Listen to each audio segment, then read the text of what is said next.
hindi ako marunong mag-run properly at mag-bike. So because of the hard work of my friends, at saka panonood ng mga YouTube at mga iba pang mga informations na nakukuha ko online, so nagtyaga talaga akong mag-training.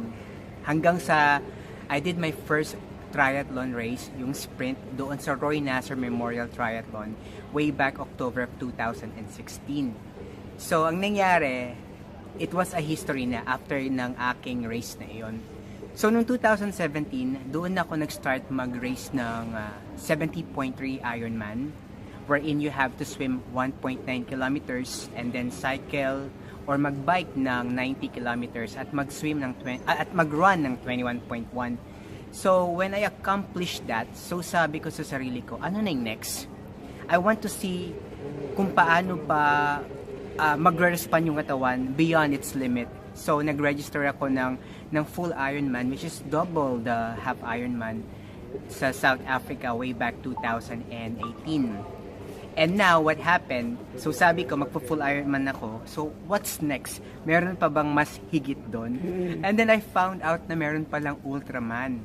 So, ang nangyari, so sabi ko, I will try to register doon sa Ultraman. Pero may mga requirements or qualifications pala before you were considered para doon sa Ultraman. Katulad ng, meron ka bang charity organization na sinusuportahan or how you influence the community. They also base doon sa character ng tao at hindi naman porket nag long distance ka na ay qualified ka na. So may mga requirements sila for that. So hanggang sa nangyari, before ako pumunta ng South Africa for my first full Ironman noong April 2018, na-receive ko yung confirmation na ako ay natanggap doon sa Ultraman Florida. And the good thing is, ako yung kauna-unang lalaking Pinoy na magjo-join ng Ultraman and Ultraman Florida, and aside from that, I will be representing UAE as well. So nakakatuwa, sa 50 na atleta sa buong mundo na nag-apply ng Ultraman Florida, isa ako doon sa napili.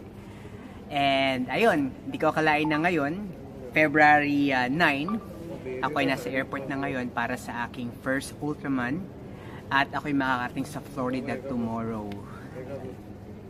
Okay. So, you have to swim 10 kilometers and then you have to bicycle like 423 kilometers at mag-run ng 84.4 kilometers. Sabi ko sa sarili ko, kaya yun?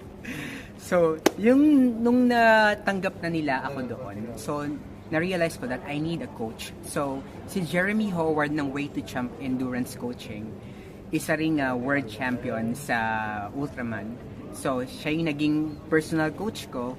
At doon, unti-unti niya akong in-expose sa training, sa pagbe-build from zero hanggang doon sa long distance training.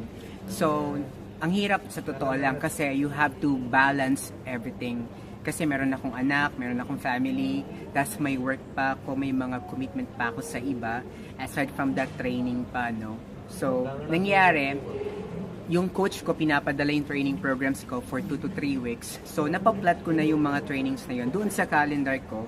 So, alam ko na yung activities ko for 2 to 3 weeks. So, ayun, may mga training, like for example, may 1 week na puro short distance, and then the next week naman ay puro long distance, and then may mga rest. So, the good thing, nababalance naman siya. It's all about time management. And then, nung dumating na sa point na nagte-training na ako for 9 kilometers, and then 7 to 8 hours ka na sa bicycle na nakaupo, and then nagra-run ka na ng mga na more than 40 plus. So, doon ko na-realize na kaya pala magawa ng katawan o ng tao. Hanggang sa pagdating ko doon ngayon sa Florida, magte-training pa rin ako. So from February 10 hanggang February 14, meron pa rin mga training. Kasi ang start ng race ay February 15, 16 hanggang 17. So di baling first day ay 10 kilometers swim plus 100 kilometers bicycle. The next day is 320 plus kilometers of cycle, and then the third day will be 84.4 kilometers run. At meron siyang cut-off na 12 hours per day. grabe. So, what I've realized is, Alam mo, in doing sports, we can influence and help a lot of people. Katulad sa advocacy ko, which I called Race with a Purpose, what we are doing is, we are helping the tribal communities of Palawan, Philippines. Sa pamamagitan ng sports na to, we are helping them para magkaroon ng food, medical supply, education, sports, and a lot more. So, ang ginagawa natin is, every time we do our race, a lot of people voluntarily help me para doon sa pagmimission na yun. And not only that, me and my wife, we are actually saving 20% of our salary na ginagamit namin para doon sa ginagawa naming once or twice a year na tribal mission trip. And alam mo, doon ko din na-realize na everyone should have a sense of purpose. Alam mo yon? What I mean is, bakit mo ginagawa ang race? Bakit nasa sports ka? Eto ba to glorify yourself or anything? But you know what? Every time you glorify God in your sports or in your talent, mas masaya ang ating Lord. And aside from that, dun mo nakita na may purpose pala ang buhay mo, no? Regardless kung anong talent na meron ka, regardless kung anong skills ka, just use that as kahit gano'n pa kaliit yan or para sa'yo walang kwenta yan. Pero you know what? Those talent and gift that you have, you can also use that to influence other people. Alam mo, doon ko na-realize na hindi mo pala kailangan maging magaling or maging number one para lang makatulong ka ng maraming tao. Because ako hindi naman ako professional triathlete eh. So masasabi ko na parang nasa lang naman ako, nasa beginner or something like that, ano. Pero sabi ko, I will use the sports or the talent to influence other people. So like you, kaya mo at magagawa mo din. At hindi mo alam na meron ka pa pala nakatagong talent or skills. All you have to do is just do it, just explore it, and you never know, one day you can influence a community.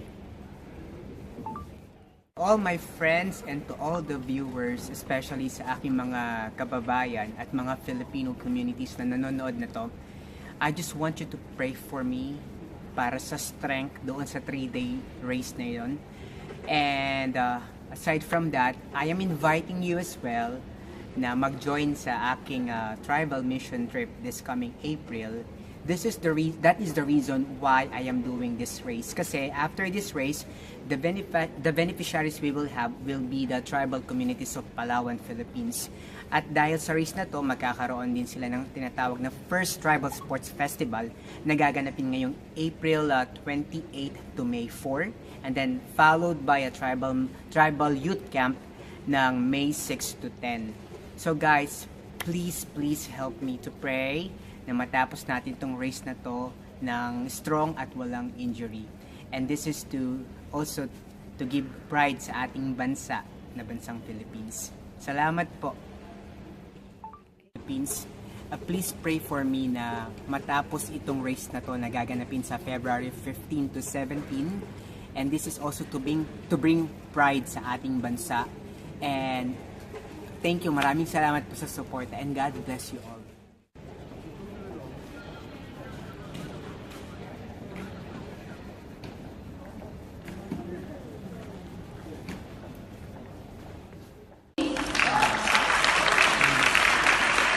Romeo Puncia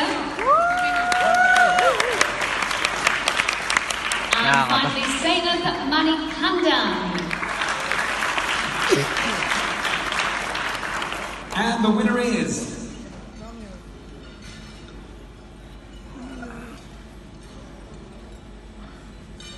we like a bit of tension here. Here we go. The winner.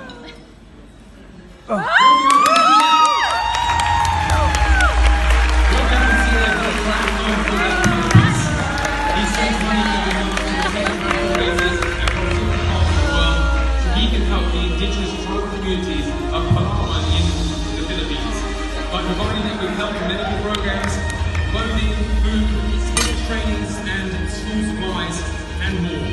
Romeo also wants to create awareness among the sport and other communities that we, with our talent and skills, can make a difference to someone else's life. So well done to you, Romeo.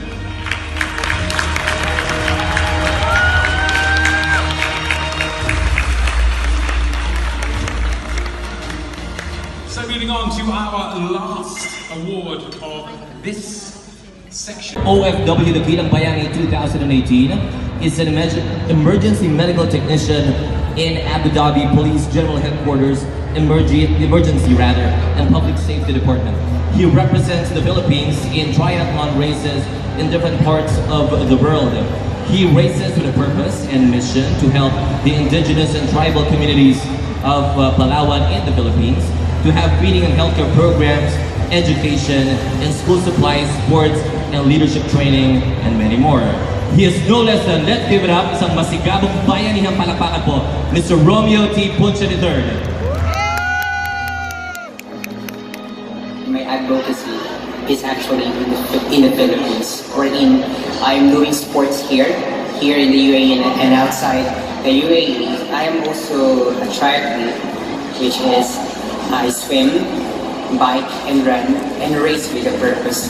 And my mission is to help the tribal communities of Palawan, Philippines to have food, healthcare program, medical supplies, sports, education, and a lot more. I said to myself, if I will have a chance to have money and work abroad and have finances, I will come back to Palawan to help these tribal communities.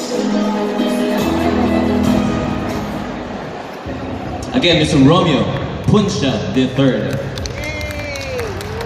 OFW Dakilang Bayani Awardee 2018.